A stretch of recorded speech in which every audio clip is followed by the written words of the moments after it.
people have completely different dietary preferences. A lot of times it depends on religion, tradition, their own personal preference. So we have people that are into the paleo diet, other people that are vegan, vegetarians, other people that just eat fish, you name it. So what we wanted to do within Natural Training Center is not basically force anybody to follow a certain dietary lifestyle, and if you don't, then you're wrong because you're not with us.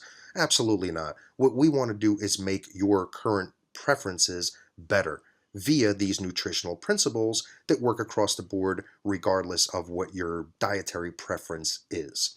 So let's get right into it. What we're doing with this specific lesson is going over our first two nutrition principles. So we start out here with let food be thy medicine and medicine be thy food. Very strong statement there, and something that we hold very dear within the NTC method. Moving along to nutrition principle number one, read the ingredients. Let's keep in mind that anything that we see on a label, a food label, is marketing. So they have basically all the free will that they want to put whatever they want on there. Key buzzwords like all natural and uh, number one healthy choice, things like that. They can put whatever they want on there. That's not monitored per se. So, but the one place that they cannot lie is on the nutrition facts label. All right, so they even there they try to embellish certain things and try to hide certain things, and we'll get into a little bit of that. But keep in mind also with these nutrition principles, a lot of the good discussion and detail is going to come within our forum. So be sure to check out our forums, be sure to post questions on our forums. That's how we're going to elaborate and keep these lessons down to a controllable time length as opposed to just going on forever. One key point that I want to bring out here is the part that's circled in red on the bottom that states ingredients.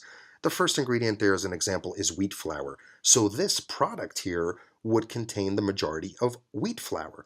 And then the next, second highest ingredient contained in this product would be unsweetened chocolate, so on and so forth. So once again, you're already starting to see certain words in there that you might not understand what they are, things like that, where something that you really need to pay attention because they're not lying here. So if we don't know what it is, do we really want to put it into our body?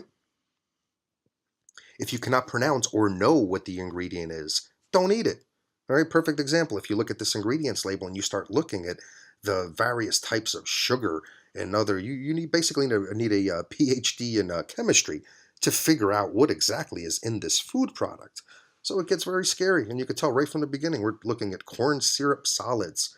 That's what this food product contains the most of. So once again, don't read the marketing that's on the label.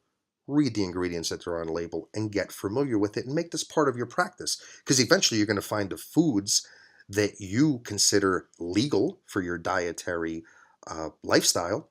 And then you don't have to check the labels so often when you're going food shopping. But initially, now that you're getting this information and getting this knowledge, you definitely want to go out there and visit those foods that you consume often. You could even go right into your cupboard or into your refrigerator right now and pull out these ingredients labels and see what's really in the food that you're eating. Sugar. Refined sugar is everywhere and is your enemy. So many diseases, so many imbalances within our own body chemistry are caused by this refined sugar because it seems to be everywhere and it's in our foods. And when you look at these nutritional labels, you'll see that how many words are there. And when you look them up, and there's all these fructose and sucrose and all of this other stuff that they try to hide so that they don't have to say, hey, this is the main ingredient and it's pretty much all sugar. So they kind of break up all their little sugars and play this game. So there's always, the more information that we get and start addressing and passing along, it seems like the marketers always try to come up with something else to kind of throw us off. And that's why it's so important to have our tribe and for us to collaborate and get all this information and share it on our forum so that we can all be aware. Millions are spent each day to trick the consumer. Consider everything on the label a lie. We've already gone through this a little bit. So you have things like high fructose corn syrup that we pretty much all know is terrible for us, and all of these soft drinks are containing it, and it's wreaking havoc on the body and our hormones and all of this other crazy stuff that's happening out there. But you'll never really find that out on the label, right? Or on the commercials endorsed by all of these celebrities and athletes, that we may be fans of. So keep in mind, everything that's out there is really, it's not a conspiracy, it's really happening. All you got to do is go out there and Google it, and you'll find out exactly what I'm talking about and what we're discussing. And it's very important to bring this to light so that we all, once again, work on this as a tribe. If all else fails, Bing, Yahoo, or Google it. Enter the food into your search engine and read the ingredients. If you don't recognize the ingredient, Google it. Decide whether it is legal or not for your lifestyle. Legal, once again, meaning is it something that you want to adopt or adapt into your lifestyle to get you to your goal? The more whole foods that item contains, the better. That's where your nutrition is going to come from. It's not a chemistry experiment. It's happening in nature. Okay, so it really is that buzzword, all natural. Okay, and we'll get into much more detail because there are GMOs and so many other things that are happening out there that we're finally becoming aware of because of social media and the internet, and people finally getting fed up and sharing this information with us. So we move on to nutrition principle number 2, make it legal. So you've heard me state legal a couple times already with nutrition principle number 1. What exactly do we mean by make it legal? Take your favorite food that is unhealthy and make it healthy or legal by substituting the refined ingredients with whole foods. So let's say we're craving that fast food meal of that picture that's there on the left with your fountain soda that's horrible for you, your fries, they're who knows where they come from and what oil they're actually fried in. And then we have your chemistry, the other chemistry experiment of whatever that bun filled with preservatives are, whatever the so-called meat, wherever that originated from, and then the other cheese, if you actually want to call it cheese, once again, just another chemistry experiment, and you have your probably 2-day-old iceberg lettuce there, right? And whatever that special sauce is in that ramekin. Then what do we have? Well, on the right side, we have the legal version. All right, so we have, hey, we were craving potatoes. How about we saute some in some nice olive oil at a low heat or at a coconut oil? So we're still getting that craving filled as far as our fried potatoes. On the right-hand side, we have let's say gluten-free if you have gluten intolerances, multi-grain bread. Inside, you're looking at either a nice veggie patty, or you're looking at, let's say, a nice hormone-free chicken breast, whatever your thing is, a nice, clean, hormone-free burger.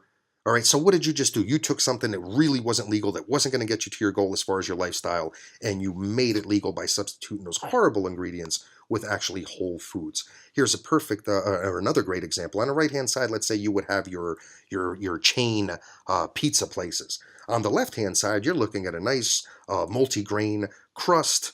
Okay, you might have some good hormone-free fresh cheese on there, if cheese is your thing and dairy is in your diet. You might have some vegetables on there. You might put some seafood on there. Once again, everything coming from sustainable, non-GMO containing ingredients.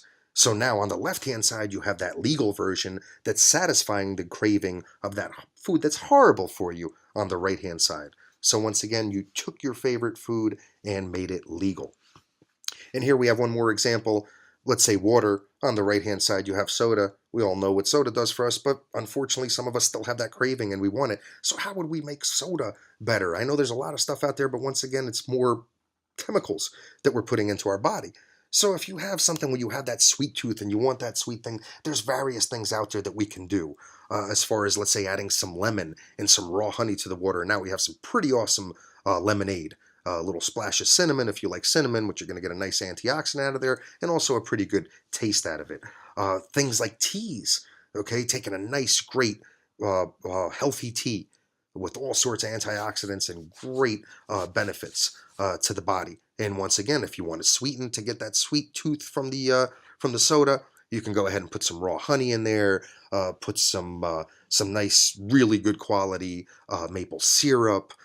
So there's a few choices out there, coconut palm, sugar, all of the stuff that's actually going to be great for you and satisfy that sweet tooth, as opposed to putting these chemicals into your body. And now you're telling your body, hey, instead of worrying about anti-aging and keeping me young and repairing my muscles and repairing my immune system and all of that, no, I want you to take all of that work effort and employ it into battling these ingredients that I just put into my body that are completely foreign because they were developed in a lab. No, we don't want that. We want to work on our health. We want all that spare energy that the body has to spare to keeping us healthy, to keeping us younger, to keeping us mobile, to keeping us performing.